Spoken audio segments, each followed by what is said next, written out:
You can find this podcast and others at Gun Rights Radio Network, gunrightsradio.com. Podcasting freedom.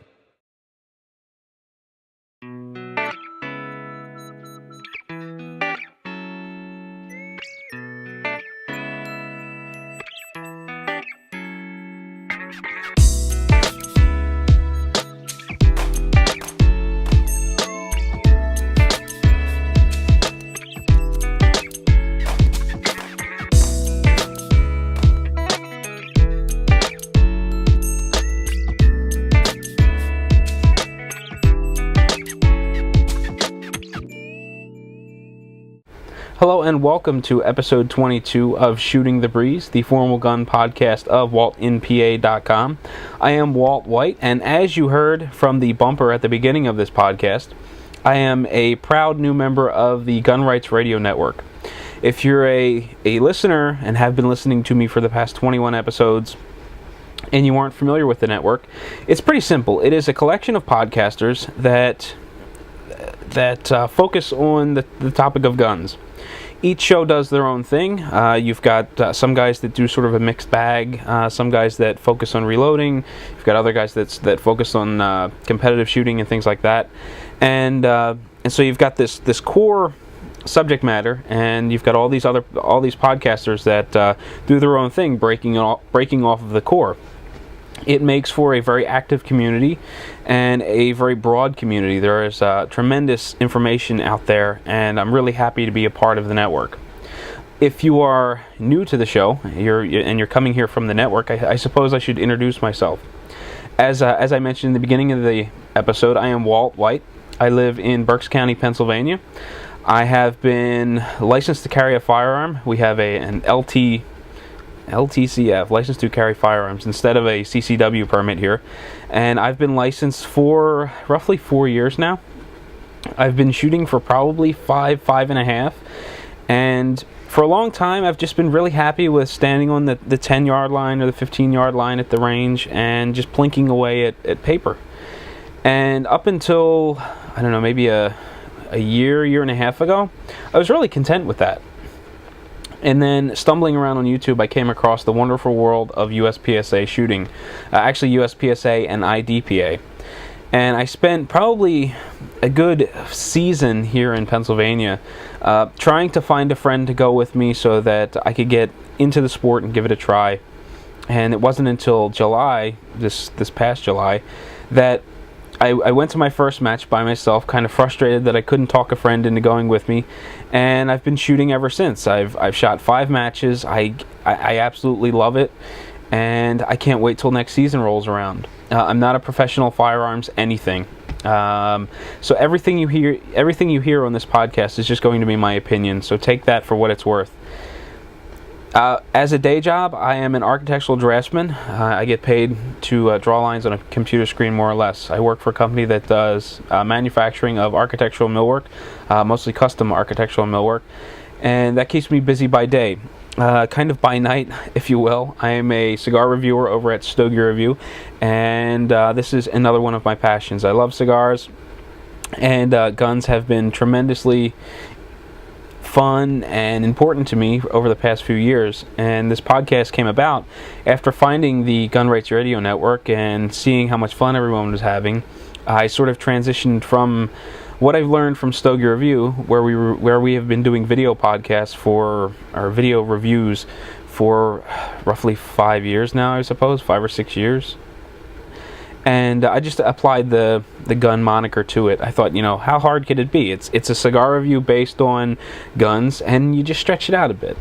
It wound up being much more work than I expected, but I had a lot of fun doing it. And every week that rolls around, I enjoy turning the camera on and talking guns and trying to incorporate a little bit of cigars into the show. The show follows a pretty basic outline.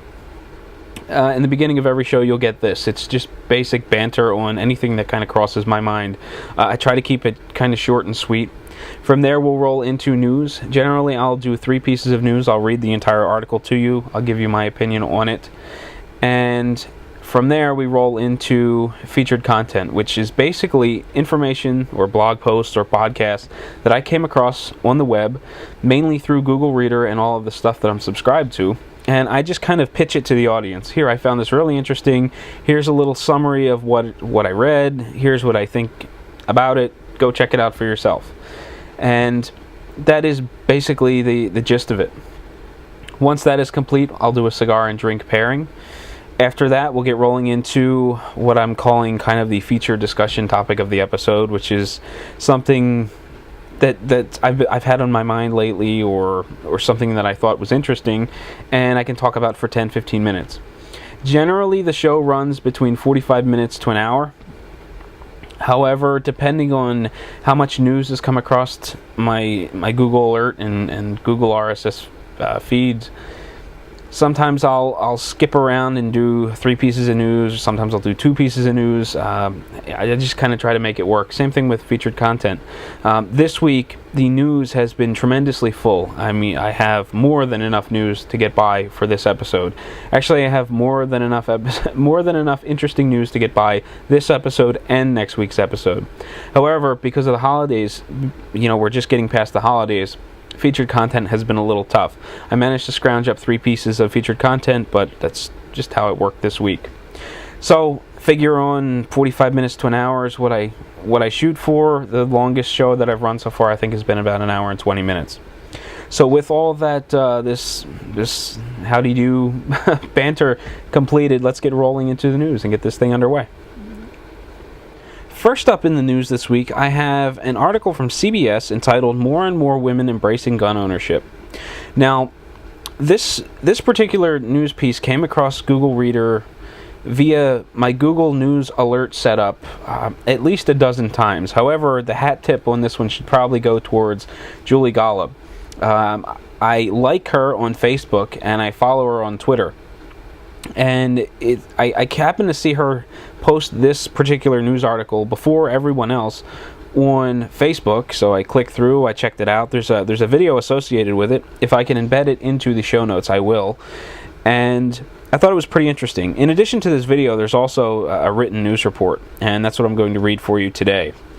So, again, this comes from CBS. It is entitled "More and More Women Embracing Gun Ownership," and it was published December 27th. And it goes on to say, CBS News, "The faces of the American gun owner is changing. More and more women than ever are picking up rifles, shotguns, and handguns. And target shooting is one of the fastest growing female sports. But looks can be deceiving. We're not talking Dirty Harriet here," notes early show contributor Katrina Zish.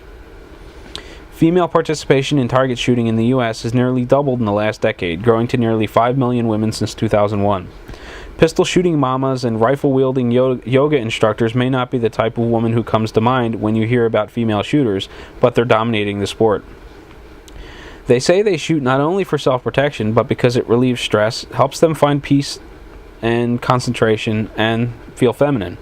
For instance, Deirdre Galley, who says, "I'm a yoga instructor, I work at a vegan bakery, and I also like to shoot guns. Aren't guns and shooting the opposite of yoga's Zen experience? Yoga's Zen-like quality can be applied to shooting guns in a lot of ways," says Galley. "Shooting guns takes focus, concentration, and it doesn't always have to be about violence. When I cook," Galley added, "I use a chef knife. You have respect for the knife as a tool that you use in your craft, and I think guns can be used in the same way. The target shooting industry now caters to female shooters. There are pink pistols and even purses with holster slots. All of us are brought together by the love of the sport," says Lessa Ellenson, a certified shooting instructor for the National Rifle Association's Women on Target program. To those who say guns are masculine, Ellison says it would depend on how you define femininity. I think a capable woman is the most feminine expression of power that there is. So women shooters can be girly girls. Very much so," Ellison replied. Jill Cargman, an author and mother of 3, is a licensed gun owner and target shooter. Says, "I always dress up. I'm very traditional feminine in certain ways, but when I'm shooting a gun, I guess I feel empowered, and empowerment is sexy." Cargman even been approved for a handgun license, a process that in New York City is one of the most rigorous in the country. But Cargman says it was worth it. Sometimes you kind of lose yourself in motherhood, and as much as I'm obsessed with my kids, I started to feel like my identity was subsumed into being their mom instead of being Jill. And so I needed something that was my own, and shooting is that for me. Okay. How does it feel shooting a gun? Powerful, Gailey says. Excited, Cargman says. And relaxed, Ellenson says. Most states require training and safety courses before using firearms, and there are programs popping up through the country teaching women to do just that. The only negative part I see in this article is kind of the last bit. I don't know that most states require training and safety courses. Here in Pennsylvania, we get licenses while we wait. In Berks County, I think it takes about 15 minutes now. You walk in with your paperwork, hand it over to the sheriff. He runs the background check. They take your picture, spit out your license, and out the door you go. 15, 20 minutes tops. You can do it on your lunch break. And there are a variety of other states that are the same way. So I don't know that... I think it may be a bit misleading saying that most states require training and safety courses because, many people feel that it is not necessary in order to own a gun. You shouldn't be required to go through safety courses and such. And I'm one of those people that don't feel it is necessary to go through all this safety training just to own a gun. Carrying it, I don't think that training is necessary. However, it is very, very beneficial. And that's kind of where I'll leave it. The other kind of interesting thing about this video is if you watch it, it looks as though all of the women are shooting .22s. There's also a part of the video where the mother of three, I forget her name, it's horrible. I just read the article, but she pulls a pistol out of her safe, and it looks like one of those Walther P22s, small. And so it was kind of interesting. They looked like they were shooting .22 rifle indoor at an indoor range, and then when they were at the woman's home, it looked like she pulled out a .22. However, I could be wrong. The other kind of thing that it's kind of odd is the splash screen for this video, or the image placeholder. When you look for the video, there's like a picture on the screen before you click play. The picture is the "Thin is Sexy" ad from one of the gun manufacturers, and I think it's Walther. And I don't know whether that's really attributed to convincing women to shoot or try to be appealing to women. I always just thought it was something for guys to gawk at as they were thumbing through Guns and Ammo and they came across the ad, but. Regardless of what the article says or whatnot, it's really interesting, and I'm really happy to see more and more women shooting. At the last couple of matches that I've shot, USPSA matches, I think there was at least one woman at all of them, and they were all doing pretty well. It was it's a lot of fun to talk to someone with a different viewpoint on firearms in the industry and shooting in general, and women shooters are awesome. The second piece of news I have for you this episode is kind of a twofer. I was initially going to do a piece of news that talked about this shooting at Kroger and on whether or not the shooter was justified. However, I really can't talk to you much about that unless you know what went down at Kroger. Fortunately, both news articles are really short, so what I'll do is I'll just read you both. Both of these come from WIBC, Indiana. And the first piece was published on December 27th, and it says, "Suspected robber shot and killed inside of Kroger store." And again, this news article is really short. Both of them are. It says, a man accused of trying to rob a Kroger store in the 5000 block of West 71st Street died when an employee pulled a gun Tuesday night and opened fire. Metro Police say Jeremy Atkinson, 26, Indianapolis, walked into the store, put something to the back of a female employee, and demanded money. When they got to the office, the employee shot Atkinson in the face. Customers in the store scrambled, but none were injured. Police say no charges are expected as a result of the shooting. So this is kind of what went down. Guy walks in, puts something into the back of a female employee, demands money. She can only assume the worst. I would only assume the worst. She's got a gun in her back. I guess she leads him to the office where the manager shoots him in the face. So there's the first part. The second part From the same source, WIBC 93.1 FM, Indies News Center, goes on to say, was Kroger employee justified in shooting robbery suspect? And the news article was published again on the 27th, and it says, an attempted robbery suspect was killed by an employee of the Kroger he was allegedly attempting to rob, but was the employee justified in the shooting? Guy Relford, NRA certified firearms instructor and range safety officer, attorney and founder of Tactical Firearms Training LLC, says according to Indiana's self-defense statute, the employee could be justified.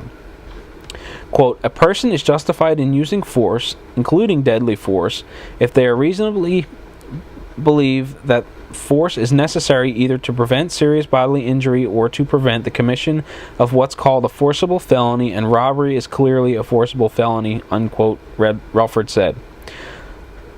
Relford says if the employee did not have a license to carry a firearm, he could face prosecution for that, but a license is not required to be justified in the use of force for self-defense. Relford adds the employee could be subject to termination depending on Kroger's policy for guns in the workplace. So why I found all this interesting is because inside of this particular news article there is an audio file. It doesn't look like I can embed this audio file into the show notes, so I would urge you to click through and listen to this here.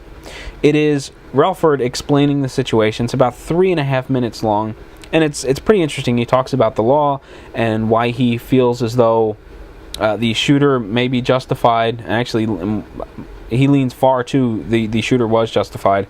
However, he seems to be trying to be a little impartial. But pretty interesting news article as a whole. I happened to come across something on the Coalition to Stop Gun Violence Facebook page where they were twisting this to make it out as though there was an unnecessary death. You know, this guy may or may not have had a gun to the woman's back. Therefore, just another legal gun owner shooting, a robbery suspect. I thought that was really unfair and kind of twisted because, when this guy walked into the store and stuck something in this woman's back and demanded money, he got into really serious business where he's threatening someone's life. And when you get into that really serious business, there are high stakes consequences. And getting shot in the face is one of those consequences. I think regardless of whether he had a gun in his hand, a stick in his hand, or his finger jabbing the woman in her back, how was anyone supposed to know that her life was or wasn't in jeopardy? It's just one of those things where I think the manager acted accordingly. He did what he had to do to end the situation. And much like Walgreens, I would be very surprised if Kroger didn't fire this employee for violating some sort of firearms policy that they have inside their corporate handbook or their corporate policy. And if they don't have a handgun policy in there, for one, I'd be really, really surprised if they didn't. But if they don't, there will be one in there very shortly. So, kind of an interesting piece of news, a bit of a two for this episode, and that's going to do it for news item number 2. The last piece of news I have for you comes from Emily Miller. She is the person that's been drumming up a lot of pro-gun news lately about legally possessing a gun in Washington, D.C. She has been jumping through lots of legal hoops in an effort to own a gun in D.C., and she's been sharing that journey with us through the Washington Times. This, however, is not part of that ongoing series. It's just something I found interesting, and it is entitled Firing Back at Gun Control. And this was published on December 22nd. It goes on to say, the Obama administration's anti-gun agenda, which has been sneaking into the federal bureaucracy in recent years, was blasted by Congress last week. Republicans used the $1 trillion omnibus bill for 2012 to shoot back at the sneaky use of federal funds for gun control. One sentence in the 2,100-page spending bill stopped taxpayers' money from being used for sham studies designed to make legal gun ownership seem like a public health hazard. The House GOP included a provision in the Health and Human Services Appropriations Bill preventing the National Institute of Health from using any of its $3.7 billion funds to advocate or promote gun control. Rep. Denny Rayburg led the charge because despite Congress's holding the line on Second Amendment rights, the gun control special interest groups haven't gone away. They've just turned to the executive and judicial branches to erode our constitutional rights. The Montana Republican told the Washington Times, "We know President Obama fundamentally opposes gun rights, so it's our job to keep a close eye on his administrative actions. While most Americans presume federally funded medical research projects focus on cancer, Alzheimer's, heart disease, and other difficult health issues, the NIH, the agency tasked with this mission, instead has wasted more than $5 million since 2002 in an effort to strengthen gun control laws. Since gun control has been rejected by the majority of the American people, it isn't surprising that the Obama administration and their gun control allies are now forced to find devious ways to build support for their gun bans and other items on their wish list," said Chris W. Cox, executive director of the National Rifle Association's Institute for Legislative Action. The health agency, for example, researched whether adolescents treated for gunshot wounds were more likely to have consumed alcohol and carried a firearm during the period the injury occurred, compared with victims of non-gun related assaults. It took $2.6 million of taxpayers' money to find out what could have been assumed for free: that teenagers who possess illegal guns, engage in underage drinking, and hang out with other ne'er-do-wells are more likely to get shot. The agency also wasted $2 million to determine if there is a causal relationship between gun violence and the presence of bars and liquor stores. The research was intended to prove that the rate of homicides and suicides could be reduced with zoning regulations that kept out so-called alcohol outlets.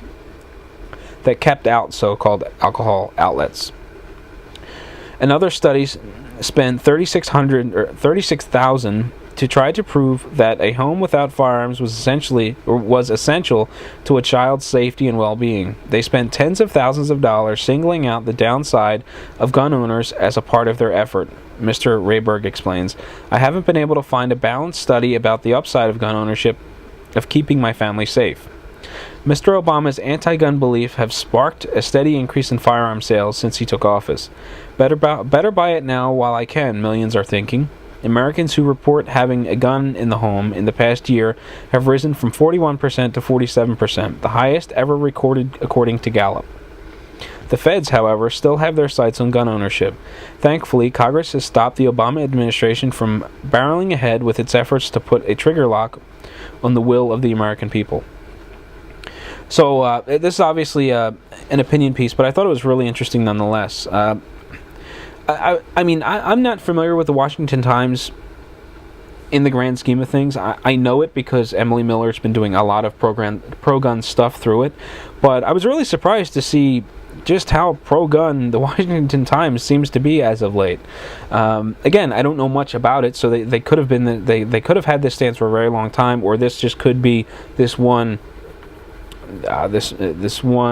Washington Times writer that is pushing the pro-gun thing. But I thought the article was pretty interesting. I had no idea such figures were so inflated, but interesting is, I guess, the only thing I can say at this point. Well, it is time for featured content, and as I mentioned earlier on the show, this is basically where I just talk about some cool stuff that I came across on the web. Now, the first piece of featured content that I have for you this episode comes from Fill Your Hands. Now, this is a blog that I've been keeping an eye on for a little while now, but I've been keeping closer attention to it ever since I came across a couple of USPSA-related posts. It seems the author and myself seem to have very similar opinions of USPSA shooting, and when he does a blog post about it, he provided some video with the one, and he also goes into kind of detail how he shot, how he thinks he could do better, some things he would like to improve, and I found that style of writing to be tremendously interesting. It's one of the things that I like to do when I break down a USPSA match. I generally take a camcorder with me, record myself shooting, and then once the scores are posted, I just sort of like throw everything at the blog post.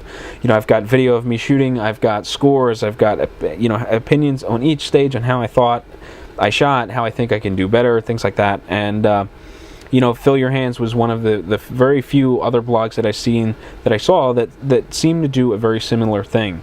So I've been keeping a closer eye on it, and on December 30th, I came across this post entitled Two Less Things to Worry About. Not USPSA or competitive shooting related, but pretty interesting nonetheless. So, in this particular article, he explains that he's been going to this family doctor for about 9 years. And throughout the entire time he's been going there, the topic of guns has never come up. It's kind of like a don't ask, don't tell kind of a thing. He didn't fill out the initial form saying that he owned firearms. The doctor never asked. Everyone was happy.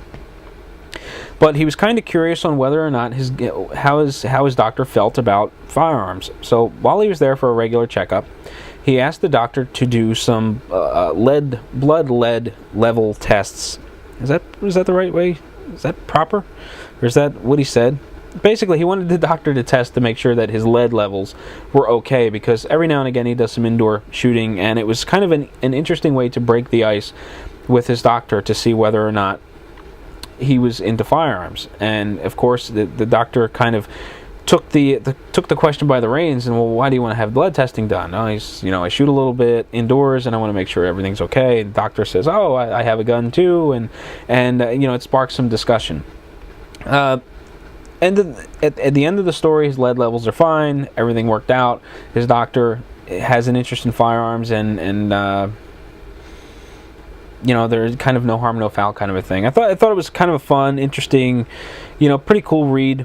And I don't know that I would try the same thing with my doctor. I don't like needles, so anytime a blood test comes up, I kind of cringe a little bit. But it's definitely an interesting way to find out find out how your particular doctor feels about firearms. So head over to Fill Your Hands, check out Two Less Things to Worry About, and comment on his post and stuff. Support him, because this is some interesting, cool stuff. For the second piece of featured content, I have for you episode 23 of the Empty Mags podcast. Now, just the other day, or actually, before I talk about the podcast, I should probably lead into it. If you've been following along with the Empty Mags Twitter account, JP has been having some problems with his recording equipment, and he's been having some issues recording podcasts. And I believe for a little while he was having problems with the laptop, and then he started using his phone at some point.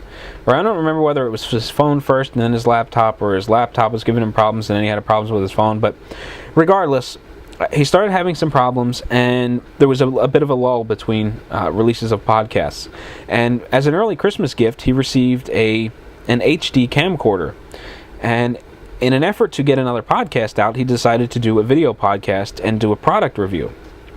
And I was really eager to see it, because I've always done video stuff, and it's just kind of cool to see more video related stuff posted, and it was just cool. So I checked it out for two reasons. One, because I was curious to see the quality of the camcorder and see what it could do. And two, I've listened to every Empty Mags podcast so far, and I certainly wasn't about to break my streak. So as far as the video quality goes, this camcorder looks great. It produces a fantastic picture. YouTube, usually the video is a little degraded, but it looks awesome here. The audio level's a bit low, but the microphone is probably on the front of the camera, and he's got it set up above the product he's reviewing, and he's talking from behind it. So that's probably the only issue. But the video looks great.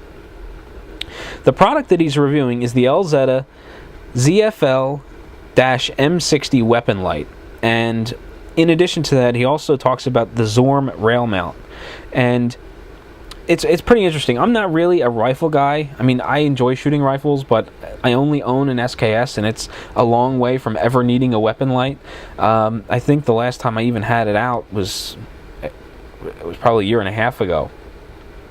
So, the product really wasn't something I would be purchasing, but it seemed like a really robust, good quality light. He talks about the construction, how it functions, options that you can get with this particular light, and the only thing that kind of struck me off guard was the price, and I believe it was in excess of $120 or so. I believe in buying good quality. especially tools. I've been doing woodworking for a long time, and when it came to tools, I used to always hate buying cheap tools. Didn't matter what happened. You buy cheap tools, they break before the job's done, or they break in between jobs, or something, and it's always becomes a problem at some point. So I've always been a firm believer in, go out and buy something quality. So for instance, when it was time to buy a power miter box, I opted not to buy, the Ryobi little plastic homeowner job, and I bought the big, robust DeWalt contractor grade saw because I know that I can abuse it and it will never break. I've been using them for years, and I've just never seen one go down. So I can appreciate spending good money for a good quality tool. However, I don't know, maybe it's the cheapskate in me. When I see $120 for a flashlight, I cringe a bit. Price aside, it looks like a really solid light, and JP does a great job of reviewing it. If you're interested in a weapon light, especially the Elzetta, check out episode 23 of Empty Mag's podcast and see what JP has to say about the light. For the last piece of featured content, I have something that's not really current. It is an older episode of the Handgun World show with Bob Mayne. Actually, this particular episode doesn't feature Bob Mayne. It's from a guest podcaster, Steve Zophi from the Power Factor show. But how I came about this show was pretty simple. I mentioned in earlier podcasts that I have a bit of a routine. I have a really short commute to work, and I guess from my house to work, and then from work to daycare, and then daycare to home, I probably spend 40 minutes in the car, tops, 4 days a week, roughly. And what I like to do is burn podcast to disk. I have a head unit in my car that plays data disks, so I can take, I don't know what it is, 600 and some odd megabytes of podcast and stuff them onto a disk, and it generally lasts me a couple of weeks. And over the last several months, I've been on a really big Gun Dudes kick. I've been listening to a ton of their stuff, and I just started to feel burned out. I got up to, I listened to close to 100 episodes, and I just started feeling burned out. So I started rotating more of Gun Dudes out and more new stuff in, just to increase variety. So rather than have 5 or 6 episodes of Gun Dudes on a given podcast disc, now I might have 1 or 2, and then I'm taking that leftover space and incorporating other stuff. And one of the podcasts that I incorporated was the Handgun World show. I listened to excuse me, the last couple of episodes, and then I started working backwards, much like I did with Gun Dudes. So once I was caught up, I grabbed the 5 latest ones that I hadn't listened to. I dumped them on a disc, listened to them. Then when it was time for a new disc, I took the next 5 and I dumped them onto a disc, and I tried to stay current in between. And the disc that I have in my car now included episode 149 of the Handgun World show, entitled Competition Burnout. Now, the show is hosted by Steve Zophi in this case. Generally, the show is hosted by Bob Mayne. However, there was a bit of a stretch where he took some time off and he had guest podcasters fill in for him. And I thought this episode was really interesting. There were three distinct levels of burnout. There was, and I can't remember one of them, so it's making it difficult. There was a personal burnout, there was a club level burnout, and then there was something else. And basically, he explains it like this: if you take shooting, regardless of whether it's USPSA, IDPA, steel shooting, GSSF, whatever, and you make it more or less your job, you're eventually going to get burned out. And he was explaining that, every time that he went to the range, it wasn't a fun session. He was working on something. It was work. He'd say, working on this, working on that, and it just became very stressful and time-consuming. And he was starting to get burned out. He talks about the burnout itself and ways that you can ease the burden of competition burnout. Then he goes on to talk about club-level burnout with volunteers and how the matches work in the case of USPSA, where you have a very limited number of volunteers there to set up, and if you get people that show up, shoot, and go home without helping to tear down, there's an added level of stress there for those volunteers, and it turns into long hours, and your club level people will start to get burned out. There was a third level of burnout, but for the life of me, I can't remember what it was, because I listened to the podcast about, I don't know, sometime last week I heard it, and now I'm kicking myself for not trying to do a little bit of a refresher. But regardless of what that third piece of burnout was, it was really interesting to hear him talk about his personal experiences with burnout and how he has dealt with them. I wasn't aware that apparently now he's shooting a lot less pistol, and he's sort of gotten into shotgun as a way to bring the fun back into shooting, which I thought was pretty interesting. And I compared his situation to mine. How close am I to getting to the point where this is going to start becoming a job? I really don't think it will be. Range time is fun for me. While I do work on things, I still try to incorporate fun stuff so that I'm doing a little bit of training, but I'm also just having fun as well. So it was an interesting podcast to weigh Steve's experiences with what I'm experiencing as a fairly new USPSA shooter. And he also talks a little bit about how you can get involved with your local club to prevent them from experiencing burnout as well. So if USPSA or any type of competitive shooting is your thing, I would strongly suggest you head over to the Handgun World Show and check out episode 149 with Steve Zophi of the Power Factor Show. At this point in the show, it is time to do the cigar and drink pairing. Now, over the last several weeks, I've been doing a ton of coffee. And I just decided that I'm sick of drinking coffee with these cigars. Although it's very good and I enjoy it quite a bit. When I smoke cigars for leisure, I often have a cup of coffee. So I wanted to do something a little bit different for the podcast. Last week I did Four Roses bourbon. This week I picked up a bottle of Zaya rum. Now, I was really surprised by this bottle of rum. I've had it numerous times before. However, when I picked it up most recently, the price had dropped down to the lowest I had ever seen. Here in Pennsylvania, the state determines how much a given bottle of liquor costs. We have state stores here where we buy our wine and spirits. Generally, when Zaya is on sale, it's about $35.99. Regular price is about $39.99. When I purchased it this week, it was $32.99. So it was kind of at an all-time low, and I was excited. As soon as I saw it, I picked up a bottle.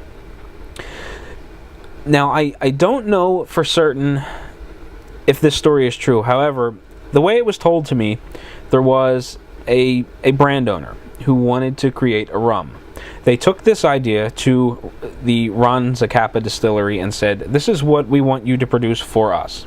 Zacapa is a very, very popular high-end rum, and they produced Zaya at fantastic levels or fantastic quality. It was really popular on the marketplace.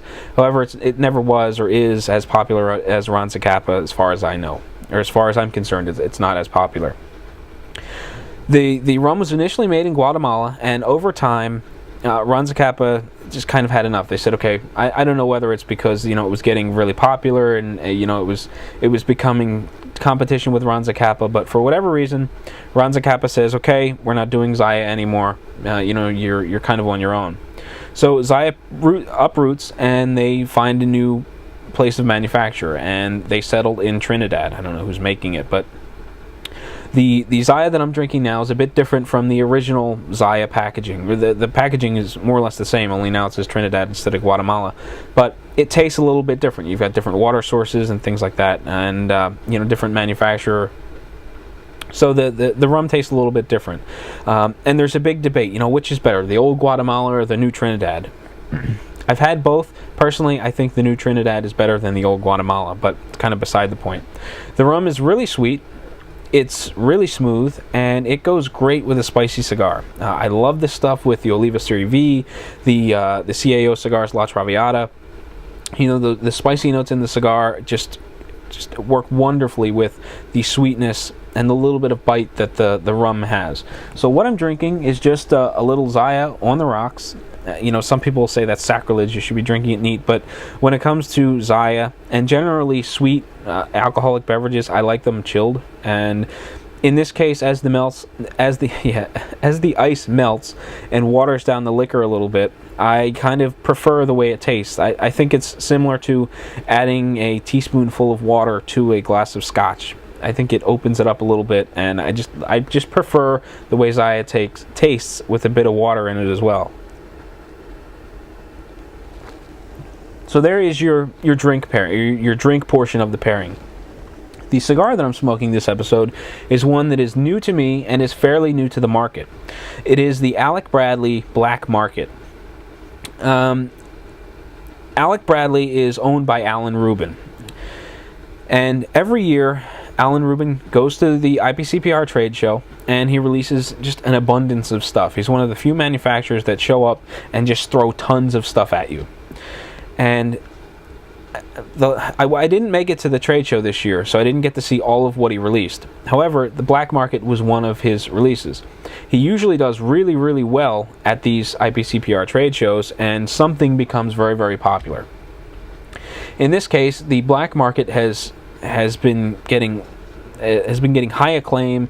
Everyone seems to like it. It's a cigar that has a very unique taste. It's got sort of a dark fruity flavor. It's got some woody flavors. It's a little spicy. It's a little peppery, and it has just a unique quality about it. I'm not quite sure what it is, but it just tastes very distinct and very different from a lot of other cigars that I've tried.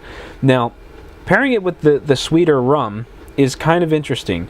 Earlier on in the cigar, I think it was very, very good.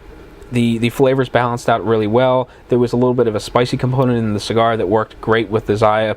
As the cigar burned down and the flavors began to transition and the cigar became a little bolder, a little darker and richer in flavor, it isn't pairing up as well. On the grand scheme of things, I think it works. I like it. However, I think the prime spot for pairing is probably the first third of the cigar. Now, the cigar is made up of a variety of tobaccos. The wrapper is from Nicaragua, the binder is from Sumatra, and then the fillers are made up of Panama and Honduran tobacco. There are 5 sizes in the line: Robusto, Toro, Churchill, Torpedo, and Gordo. And the price on this particular cigar from my preferred retailer, Buckhead Cigar in Atlanta, Georgia, is $8.55 plus sales tax. So, good, solid cigar. I'm enjoying it quite a bit. Again, it is my first one. It was released to the market around July, August, when the IPCPR trade show rolled into town, or actually rolled into Vegas. And it's been doing really well. So there is your cigar and drink pairing of the episode. If you're interested in trying an Alec Bradley Black Market, I would suggest picking up the phone and getting in touch with my preferred retailer, and that is Buckhead Cigar in Atlanta, Georgia. If you'd like to pick up the phone and call Mike, you can do so at 404-844-0400. If you just want to see pricing on what Mike has for sale, you can go to askthecigarguys.com. That is Mike's website, or the Buckhead website. It is not it does not do retail. It just lists pricing at the store and things like that. You can't buy through the website. However, it lists everything that Mike has on sale in a given time frame. And I believe the Alec Bradley Black Market is on there if you're interested in looking at 5-pack pricing or box pricing or things like that.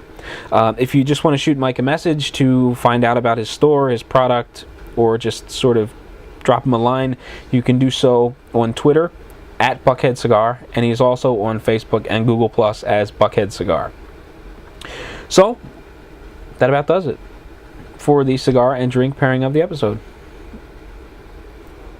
Alright, well, looking at the clock, it's been about 45 minutes now, and I've got one last part of the show to do before I wrap things up and let you be on your way.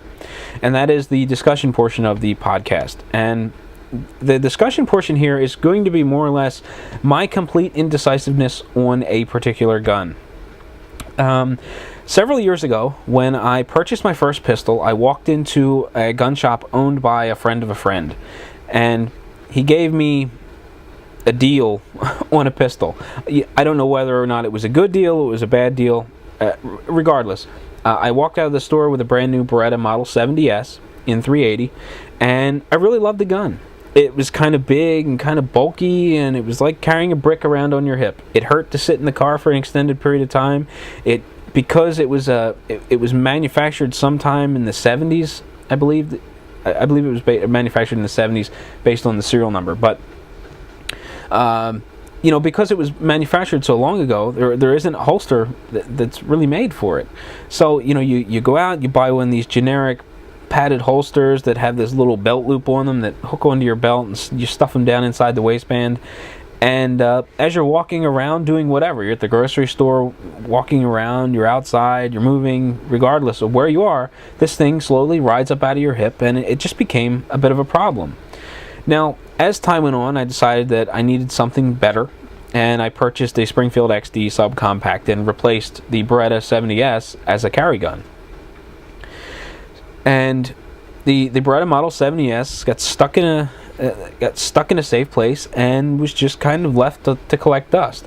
Every once in a while I'd put it out, I'd put it in my range bag, I'd take it to the range, and I'd put 25, 30 rounds through it just for the sake of putting rounds through it.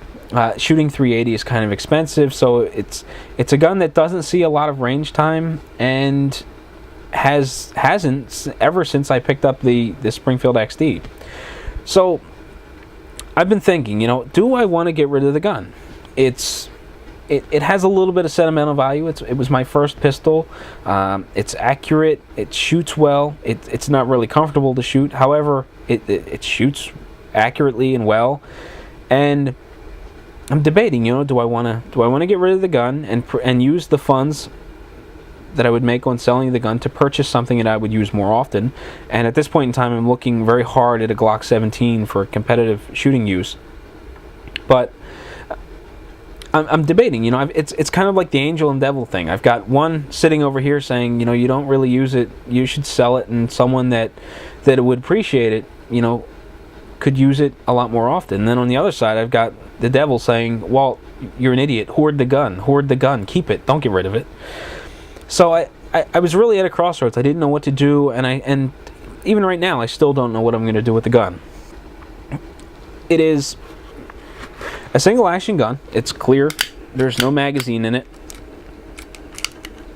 Chamber is empty. You can visually inspect it if you like.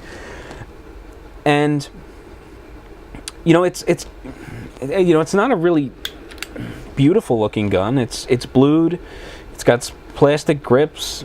There's no real frills to it. It doesn't carry well. It kind of hurts when I shoot it. It kind of bites in the back of my hand. Plastic grips kind of bite into the web of my hand.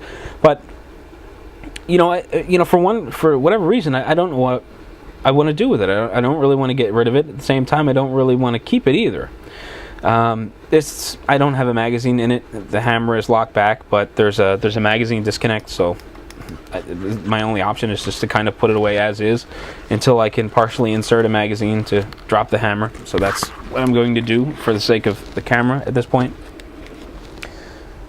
So, I'm toying around with the idea of selling it. I go online and I start looking up pricing, and pricing is all over the place. On Gunbroker, I see them going as low as $200. And for the same gun, I see them going as high as $400. I came across a private sale where a guy paid something like $425 for it. So it gives you a really broad range of what people are paying for the gun, and I have no idea where mine fits in here. It's not in perfect shape. It's been worn, it's been used throughout the years, long before I ever got it. The magazine's got a little bit of wear on the bottom. It's got like a little hook on the foot that looks like it's been dinged up a little bit. Someone at one point in time took the plastic grips off of the frame, and it looks like they didn't use the right size screwdriver, so they gouged the head of the screw, which has since developed a bit of rust in the bare metal where it was gouged. Aside from that, the bluing looks good, the rifling looks good, it functions properly. But I'm not really quite sure where it falls as far as pricing goes. So I dropped the line on Twitter and Facebook. I said, hey, by any chance, does anyone out there have a blue book of gun values? And can you look up the Beretta 70S for me and tell me generally what it's worth? Well, no one had a blue book. However, a friend of mine on Facebook had his father had a, was it Gun Digest book of gun values, and he was able to look it up for me. And I think good condition was around 300, and then there was very good condition, I think it was like 350. Excellent condition, I think, was around 4 maybe. I'm doing all this off memory. And then new in box condition was something around 550. Just because the gun is valued at a given amount doesn't really mean you're going to get that when it comes time to sell it. However, my fear was if I walked into a local gun shop and said, look, I'm gonna trade this gun in, or I would like to sell this gun, and he turns around and says, okay, I'll give you $100 for it, it's not worth it at that point. It's not worth my time in packing it up and going down there. It's just not worth my time at $100. I'd rather keep it. It's worth more than $100 to me. So I'm not quite sure what I'm going to do still at this point. And I go back online and I start looking around. And that's where I stumble onto this old post on the High Road forums. Guy buys a Beretta 70S. He really likes it. It's his thing. He finds someone to do refinishing on it. He sends it out and he has it plated. And I don't remember what the plating process was called. Metal something. I should probably have some notes, but this is totally off the cuff. But it wasn't Cerakote. It wasn't Duracoat. It was some sort of plating process. He also did nickel. It wasn't nickel. But I saw pictures of the gun and it was absolutely beautiful. I love the way it looks. It's kind of contradictory, but it looks like polished stainless steel, but kind of brushed, like brushed stainless steel, but bright at the same time. Again, contradictory terms. Brushed is kind of a duller finish, but it's still kind of bright. And he said he had the guy polish it, which is why I kind of threw polished in there. But it's a real bright finish. It looks awesome. The black grips stand out really well. And now I'm wondering, okay, now I've got 3 options. Do I keep the gun and just not really use it? Do I sell the gun and buy something useful? Or do I send the gun out and get it plated? I still won't shoot it very often, but I think it'll look 10 times better if I do. Now, if I do that, if you have ever seen like Pawn Stars or Antique Roadshow or something, whenever someone takes the original finish off of an older item, it severely decreases the value. Not that this gun is going to help me retire early or anything like that, but I don't want to take the gun if it's worth $350 today and I get it refinished and now it's worth $200 tomorrow. You know, I don't want to see that big of a hit. I mean, it would be kind of cool to have my own little pet project and to have a unique gun. However, I don't know that I want to see a dramatic hit in price or a dramatic hit in worth. So I'm at a bit of a crossroads here. I love the way this gun looks. I'm going to try to superimpose some stuff on the screen so that you can see how it looks. But how this other guy's gun turned out, it looked great. But I still don't know whether or not it would devalue the gun or anything like that. But that is pretty much the random blabbering discussion topic of the episode. No real opinion, just kind of speaking my mind, and we'll just leave it at that. So that is the discussion topic of episode 22. Well, the show is winding down, and before you get out of here, I want to thank you for watching episode 22 of Shooting the Breeze, the formal gun podcast of WaltInPA.com. If you'd like to talk about anything you've heard on the show, or you'd like to send me some suggestions or questions or anything you like, you can do so in a variety of ways. My email is walt@waltinpa.com. You can send text. You can attach a video response, an MP3 or an audio file to be incorporated into a future show if you like. You can do that all through that particular email address. If you're into the social media stuff, I have a Facebook account and a Google Plus account. Both are Walt White. There's a Facebook page for WaltInPA.com.